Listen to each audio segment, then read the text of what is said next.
जय हिंद दोस्त, मैं आपका दोस्त सवाजीत, अंतर्राष्ट्रीय प्लेयर दोस्त। बीपीएससी टीआरई 2.0 जो भर्ती है भाषा आर्ता केस, उसकी जानकारी पूरी ए टू जेड डिटेल दूंगा। कैसे क्या होगा, आने वाला समय में क्या होगा, सुनवाई में जो कल सुनवाई हुई थी उसमें क्या हुआ, सारा अपडेट देने वाला हूँ। अधिक उम्र के लिए भी सुनवाई हुई, उस पर क्या हुआ और कब तक अधिक उम्र का फैसला आने की संभावना है, इसके बारे में भी आज हम जिक्र करेंगे। क्योंकि बिहार राज्य में अधिक उम्र से जो संघर्ष करने वाले बहुत सारे लोग हैं, बहुत सारे शिक्षक हैं जिनकी उम्र खत्म होने जा रही है, लास्ट पेपर दिए थे, और बहुत सारे इतने दर्द से जूझ रहे हैं जिनकी दो दो तीन तीन बेटियां हैं, उनको विवाह करना है और प्राइवेट नौकरी में आप जानते हैं कितना कम पैसा है। इसको देखते हुए सारी बातों को वकील साहब लोगों ने भी रखा है, और बीपीएससी में जो शिक्षा बहाली की प्रक्रिया रही है, जो इतने सालों तक रुकी रही, उसकी बातों को भी रखा गया है कि बच्चों की उम्र को निकालने का एक प्रयास था, ताकि बच्चे सही समय से अपना आवेदन न कर सके और अधिक उम्र होके ये लोग बाहर निकल जाए। यदि यही प्रक्रिया को रखना था, इसी तरीके के नियम को रखना था, तो आखिर बड़े बड़े संस्थानों को क्यों चलाया जा रहा है, आखिर उन पर रोक क्यों नहीं लग रही है। ऐसी बहुत सारी सूचनाएं हम आपको देंगे इस वीडियो के माध्यम से। तो इस वीडियो को जन जन तक साझा कर दें और शेयर कर दें, और पहली बार वीडियो पे आए हैं तो सब्सक्राइब करें, वीडियो को लाइक करें। पूरा मजा आने वाला है इस वीडियो में, क्योंकि इससे एकदम साफ स्पष्ट हो जाएगा कि बीपीएससी टीआरई 2.0 भाषा आर्ता का केस का रिजल्ट कब तक आ सकता है और अधिक उम्र वालों के साथ क्या होने जा रहा है, क्या उनके पक्ष में हो सकता है। तो दोस्तों, आपको बता दें, भाषा आर्ता की हमारे हिसाब से तीसरी सुनवाई थी। आपको पता है, फर्स्ट सुनवाई में हम लोग थे, फर्स्ट हियरिंग जो हुई थी। जो दूसरी सुनवाई थी वो सरकार की तरफ से मांगा गया था कि भाई जो शिक्षा विभाग है इसके बारे में पूर्णतः जानकारी दे, जिससे संबंधित मैंने आपको वीडियो भी बनाया था। शिक्षा विभाग ने एकदम साफ स्पष्ट कर दिया था कि इसमें जो भी चेंजिंग हुआ है उसके दोषी हम नहीं है, बीपीएससी है, और बीपीएससी द्वारा इसमें चेंजिंग किया गया है और नियमों के तहत किया गया है। तो भाई आप एक बार अपने बातों से पीछे भाग रहे हो और दूसरी का नियम क्यों बता रहे हो। उसके बाद जब इस बात को बीपीएससी से पूछा गया तो बीपीएससी ने 4 हफ्ते का समय मांगा था, और 4 क्या नहीं कहना चाहिए, जो हफ्ता का समय मांगा था उससे अधिक समय भी बीत गया था। लेकिन सुनवाई के बाद क्या हुआ, उससे पहले हम आपको बता दें कि जो बीपीएससी द्वारा पेपर लिया गया था, उसको पेपर दिलाने की जितने नियम और कानून बनेंगे वो शिक्षा विभाग के नियम और कानून के ही तहत शिक्षा विभाग द्वारा आदेश करने पे ही नियम कानून बनेंगे और उसमें बदलाव किया जाएगा।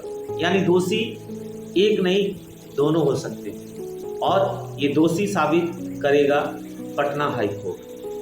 आज सुनवाई में पटना हाई कोर्ट ने बीपीएससी से जब इसका जवाब मांगा कि आपने 4 हफ्ते का जो समय लिया था और आप अपना जवाब आज सबमिट करिए, जमा करिए, ताकि सेकेंड हियरिंग में इस जवाब को क्लियर किया जा सके। थर्ड हियरिंग आपको जल्द सुनने को मिलेगा।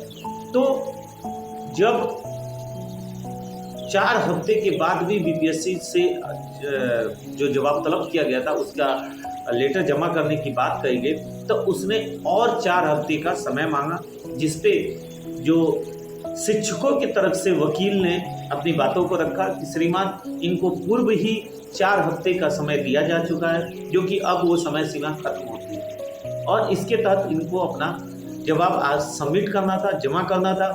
लेकिन ये जवाब सबमिट करने के बजाय और 4 हफ्ते का समय मांग रहे हैं, जिससे कि जो शिक्षक हैं उनके कैरियर पर बहुत बुरा प्रभाव पड़ेगा।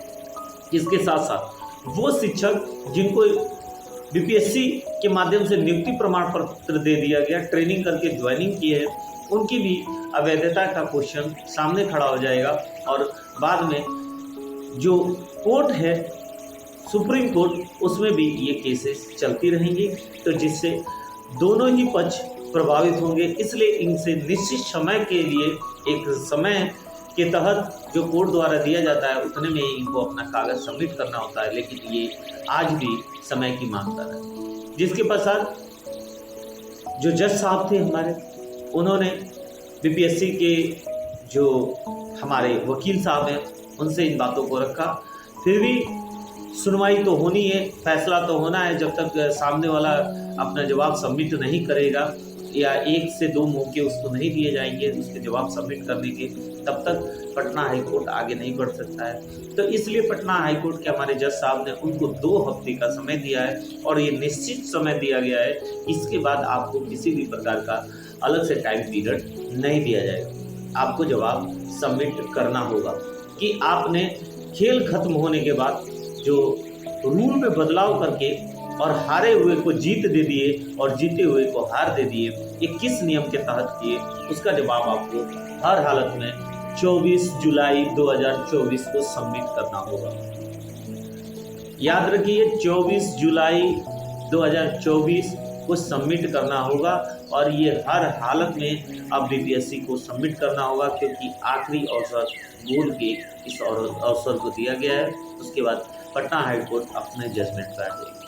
क्या हो सकता है 24 जुलाई को, क्या सबमिट में क्या हो सकता है?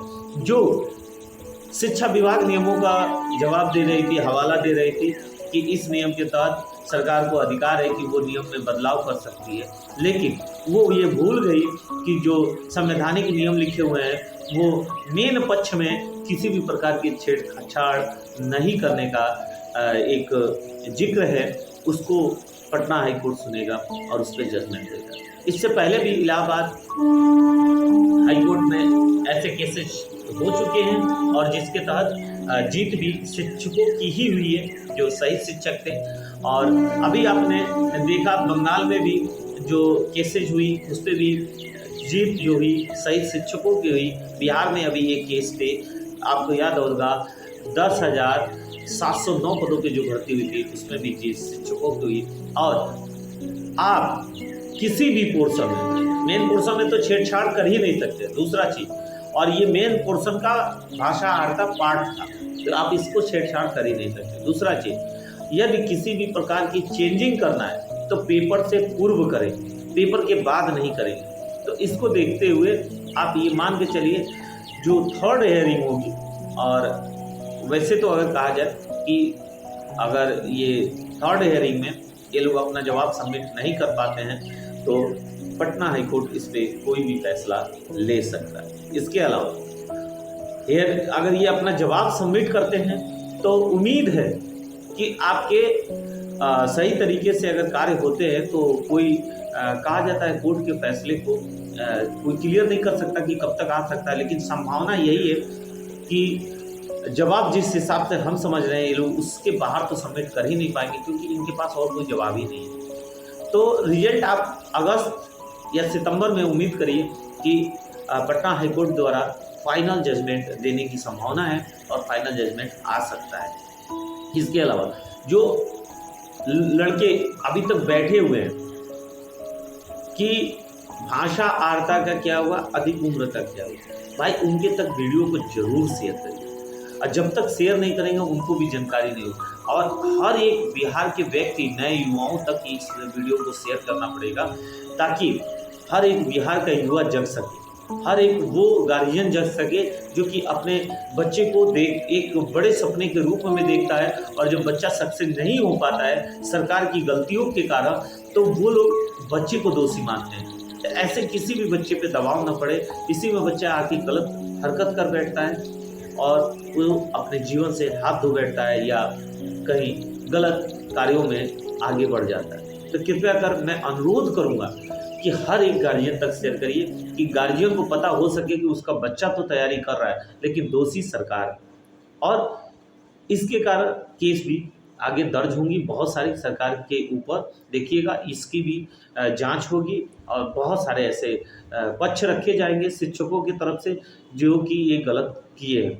इसके अलावा अधिक उम्र की जो केस है उसमें सुनवाई हुई, और आप जानते हैं बहुत सारे अभ्यर्थी अलग अलग वकीलों के माध्यम से पटना हाईकोर्ट पहुंचे हैं, तो इसलिए सुनवाई का डेट भी सेम रखा गया, क्योंकि मैटर ही सेम था। और जब मैटर सेम होता है तो एक ही सुनवाई अगर सही तरीके से हो और सभी वकील अपने पक्ष को रख पाएँ तो उससे जीत सुनिश्चित किया जा सकता है। आप जानते हैं कि जिस प्रकार इंग्लैंड में जब चुनाव के बाद आप देखेंगे कि जो पोलिंग सर्वे होता है वो जब जारी किया जाता है, वोटिंग सर्वे, तो वहाँ के जितने मीडिया हैं वो एक साथ बैठते हैं, एक साथ अपने अपने जजमेंट रखते हैं, उससे फाइनल जजमेंट बनाया जाता है। उसके बाद पोलिंग का जो आंकड़ा है उसको जारी किया जाता है, जिससे कि वहाँ का 100% सच्चा जीत हो पाती है उस पार्टी की जिस पार्टी के पक्ष में वो लोग वोट डालते हैं। तो जब कई वकीलों के दिमाग एक साथ मिलते हैं तो जीत आपकी सुनिश्चित है।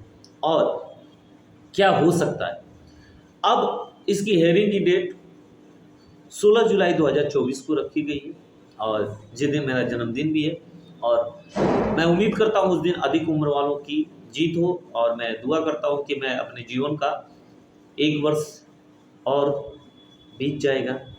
बचे हुए जीवन के कुछ समय में ही बहुत अच्छे कर्तव्यों को करना है और अपने हर एक युवा भाई के लिए लड़ना है। तो मैं विश्वास रखता हूँ कि 16 तारीख को एक अच्छा पैगाम आप लोग को मिले, और उम्मीद किया जा सकता है कि ये लास्ट हेयरिंग रहेगी, क्योंकि पटना हाई कोर्ट चाहे किसी भी हाई कोर्ट के बारे में कितनी सुनवाइयाँ होंगी ये कोई नहीं कह सकता है, लेकिन उम्मीदें ज़्यादा हैं कि 16 तारीख को लास्ट सुनवाई होगी अधिक उम्र की। और क्या हो सकता है, देखिए उम्र की छूट तो 100% मिलेगी ही मिलेगी, लेकिन कितने वर्ष की मिलेगी ये सुनिश्चित हो पाना थोड़ा सा अभी संभव नहीं है। और ये बहुत जल्द आप जब उम्र में छूट होगी तो मेरे हिसाब से 5 वर्ष से ऊपर और 10 वर्ष तक की उम्मीदें हैं, और 10 वर्ष तक की कम से कम छूट मिलनी चाहिए, ये मेरी भी चाहत है। और विश्वास रखिए कि जीत हर हालत में आप लोग की तय है।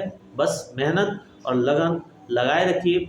कभी भी कहा जाता है ना, कदम पीछे नहीं हटाना चाहिए। आपने देखा होगा कि मैं इतने बिजी और व्यस्त होने के बाद भी हमेशा आप लोग के लिए लड़ाई लड़ता रहता हूँ, चाहे वो सरकार से हो, चाहे वो समाज से हो, और चाहे वो वकील लोग के माध्यम से हो। मैं हर जगह आपके लिए तत्पर हूँ और हमेशा रहूँगा। मैं उम्मीद करता हूँ अधिक से अधिक लोगों में वीडियो शेयर करेंगे, हर बिहार के नागरिक को जागरूक करेंगे। नमस्कार, जय हिंद, जय भारत।